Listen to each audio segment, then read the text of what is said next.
It may have taken a whole decade after video games entered the HD era, but with the invention of the Switch, we are finally seeing many of Nintendo's biggest games realized in a way that takes advantage of all the capabilities of modern technology. Not only are they, of course, in HD, but they also use the hardware to supply the largest and most content-filled entries that these franchises have ever seen. But then, of course, there's also the added benefit of having an internet connection, allowing for a way to expand games beyond what's just on the disc or cartridge. The most obvious uses of an internet connection are for online multiplayer, which Nintendo's been using since the days of Super Smash Bros. Brawl for Wi-Fi play, and for downloading patches to update the game if needed, which again Nintendo's been doing since the Wii, where it was used to fix a game-breaking bug in Skyward Sword. But debatably the most game-changing thing you can do with an internet connection is add brand new content to a pre-existing game through DLC. And with the Switch, Nintendo has finally been taking full advantage of such. Sure, there was DLC here and there on the 3DS and Wii U,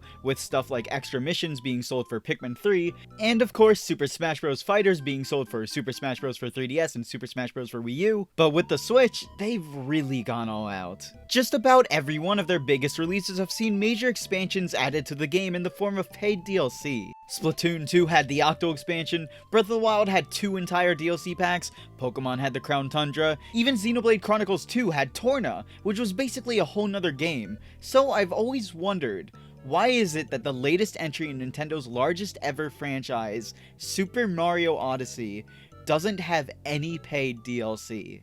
Now, the reason behind believing Odyssey would have such a thing is actually much deeper than just being because Nintendo's other titles had it, and it really comes down to the core of how the game is designed versus previous Mario titles. By Nintendo's own terminology, Odyssey is a direct sequel to Super Mario 64 and Super Mario Sunshine. In those two games, there's a designated hub world with level portals placed in areas that would appear significant to the player. Each corner of the hub world has something important to interact with, and trying to stuff anything else in there would just leave the hub feeling a bit too cramped or poorly thought out. Odyssey, however, ditches the hub world altogether, instead having you travel across the globe in a little spaceship. It's really not much more than a level select, but with only 14 locations around the globe, you don't visit nearly as many continents as there definitely are among the Earth. It feels open, like it's begging to be expanded upon, with more giant worlds added in through paid DLC, mapped to unexplored locations that you can see from space. Then there's the game's moon count. Previous Mario entries had set numbers for how many of the main collectible, whether it be stars or shine sprites,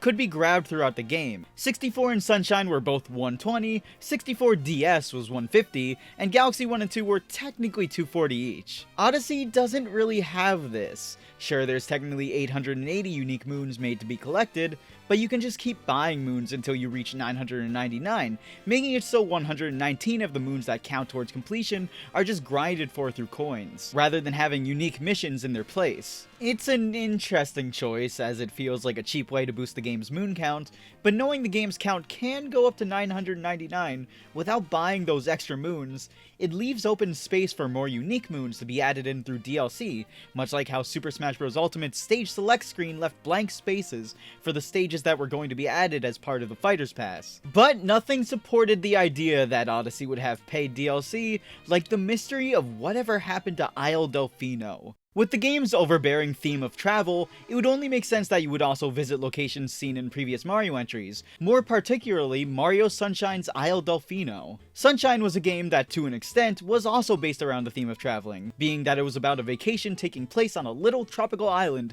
far away from the Mushroom Kingdom. So, leading up to Odyssey's release, it could only be theorized that it would be among the worlds you visit in the game, more specifically Delfino Plaza, as that's the most iconic part of the whole island. And leading up to the game, there was a large piece of evidence that came out to support such a theory. Only a bit before Odyssey's launch, this inconspicuous ad was placed around Japanese subway stations, with a little map of the Earth to show where on the globe the level seen in this ad was taking place. But zooming in on the bottom left corner had both the Mushroom Kingdom and Isle Delfino in as plain a sight as a sight could possibly be. As a lifelong Sunshine fan, this ad got me pretty excited. The prospect of being able to explore Isle Delfino in a brand new HD Mario game with who knows how many little Easter eggs and references tucked in there, no doubt it would be a reward at the very end of the game, and it would be Neat. And when Odyssey finally launched, I picked up the game at midnight and played it for hours each day, grabbing each and every moon, unlocking world after world, finding secret after secret, and I was having a blast. I quickly completed the main story, and I'll never forget the sheer amount of joy I felt seeing Princess Peach's castle in glorious HD. Coupled with 64-bit stars and that wonderful little remix of Peach's castle theme, it definitely was neat. But that was only the bonus for just beating the game. There's still hundreds and hundreds of moons to grab past the credits. So I continued through until the moment came where I had seen every single thing the game had to offer. And when that moment finally came, I didn't see any Delfino Plaza. I was honestly more confused than anything. I thought maybe the island seen in that ad was merely nothing more than an Easter egg. But that thought went right out the window as shortly after release, it was discovered that the globe seen in the game has the geometry of Isle Delfino still evident on the map, albeit completely untextured, meaning that advertisement wasn't just an Easter egg or even a mishap, but Isle Delfino was actually in the game at some point, and was so close to making an appearance that its remnants could still be seen within the final game. Because of that, it can be assumed that it made it pretty far into development, and because of that, it could be assumed that maybe it would be appearing as paid DLC, which was pretty realistic in hindsight. It's not rare for content to be cut from the final product only to be finished for DLC. Nintendo themselves even did such with Ultimate. In that scenario, the series names for Jet Force Gemini and Blast Corps were found in the game's data,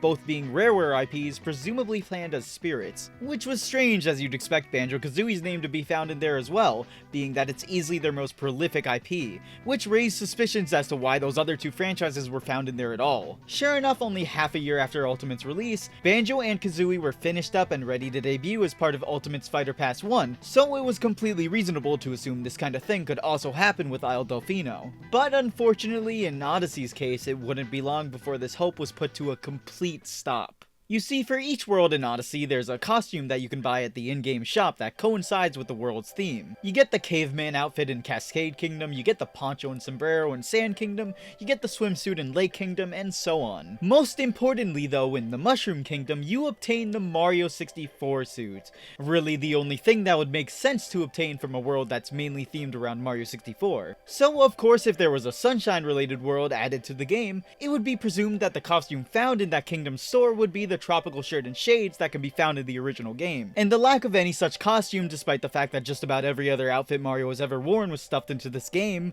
made it seem like it was being saved for the possible Sunshine DLC. But on February 21st, 2018, a major patch was to be dropped for the game, with a healthy amount of cool new stuff added. The biggest addition was of course Luigi's Balloon World, a mode where you hide balloons around the kingdom and try to find the balloons that other players hid, and it was fun for about 10 minutes before realizing that you're up against hackers. Along with this though were some minor bug fixes and adjustments, some new filters for the camera mode, and a few new costumes, knight armor, a pair of musician clothing, and, much to my dismay, the sunshine shades and outfit that would have been expected alongside a sunshine-based kingdom. With this patch, any hope for Isle Delfino being added to the game was completely out the window, and with that being the most obvious thing they could sell to the player, any hope for any kind of paid DLC was gone at this point. Today, Odyssey is nearly the exact same game it was a whole 3 years ago, with that patch containing the most additional content the game would ever see. But the question remains, if there truly was paid DLC planned for Odyssey, what happened to it? Well, it could be a combination of many reasons, but there's a couple that I believe are much more likely than others. For one, the most obvious reason would simply be that whatever ideas they had for DLC were instead going to be saved for a sequel. It's not like an Odyssey 2 would have the same levels as the first game, so finishing up a mode that plays around with the pre-existing levels does make sense. And cutting additional content to save it for a full-on sequel isn't uncommon with Nintendo. Even all the new stuff seen in Galaxy 2 started as just an expansion for the first game, titled Super Mario Galaxy More. However, I find it strange that so long after Odyssey's release, we still haven't seen any announcements, teasers, or even hints of any kind of Odyssey 2. Meanwhile, Breath of the Wild had its sequel announced last year, only a bit more than 2 years after that game's initial release, so I think if that was the case, we would have seen something by now. Though the other explanation that I believe is the biggest, most likely reason as to why Odyssey lacked any paid DLC is actually quite simple really. It doesn't make sense. Going back to the DLC that Nintendo's other titles have seen, they all serve to fill in gaps that the base game failed to succeed at. Breath of the Wild was a game that was incredibly strong in the gameplay department, but ended up lacking the story and character interaction that makes Zelda titles so strong. The main game was also rather short, as about 90% of the game was optional quests, collectibles, and shrines that absolutely had no impact on the story. The game's 2 DLC packs served to rectify this with more stuff that could be considered part of the main game, especially with the second DLC pack having a focus on the champions, one of the most integral parts of the story. Splatoon 2, much like its predecessor, was a game that's main focus was on multiplayer despite still having a single player campaign. However, for a game with such an incredibly distinctive lineup of characters in a world blooming with creativity, taking place in a gameplay engine that's ripe for a large amount of interesting mechanics and level design, the length of each campaign left much to be desired. But with the release of the Octo expansion, it gave the game a real campaign that finally realized all the potential Splatoon had as a single player game. Even the Crown Tundra DLC had the purpose of adding content to a game that lacked content. But in the case of Odyssey, the main game is going around to each world and grabbing moons, and there's certainly not any shortage of that. As I stated before, the most you can get is 999, and for me personally, it took a whole 75 hours to 100% my save file. For the average consumer, I doubt most even came close to grabbing every moon, which means a good portion of people who bought the game haven't even seen every world the game has to offer. So the prospect of selling more worlds to a consumer base where only a tiny portion has any reason to buy DLC that just gives you more stuff to do, it simply doesn't make any sense. Sure, adding Delfino Plaza to the game would appeal to a lot of fans, but it's a really small niche of people that would appreciate seeing it again enough to justify spending money on it, especially when it's already made its cameo in so many other games. There's just nothing truly important that the game feels like it's missing, nor would it be easy to sell more of what's already there to the average Switch owner. And that's really the main reason why I think Odyssey never ended up getting paid DLC. Though with everything said and done, it's still pretty strange to me that with how likely it seemed for the game to get at least one extra world in the form of paid DLC, we got nothing of the sort. I'd say pretty confidently that Isle Delfino was a world planned for the base game that was cut before release, and I'm also pretty sure that they instead decided to make it paid DLC, only for that idea to be cancelled too. There were 2 whole chances for it to come to fruition, and both were shelved. But nevertheless, I think there's something to appreciate about the fact that, despite having all the potential to do so, Odyssey didn't introduce the prospect of paid DLC to the mainline Mario titles. Despite everything else that Odyssey does to take advantage of modern technology, it doesn't go overboard. Just like every mainline Mario title since the original Super Mario Bros., the Mario game you buy at the store is the Mario game you're getting, without having to shell out extra cash to get the full experience. As I mentioned at the beginning, Mario is Nintendo's largest ever franchise, so I think it's commendable that they decided against introducing a service as abusable as paid DLC to Mario's largest ever title.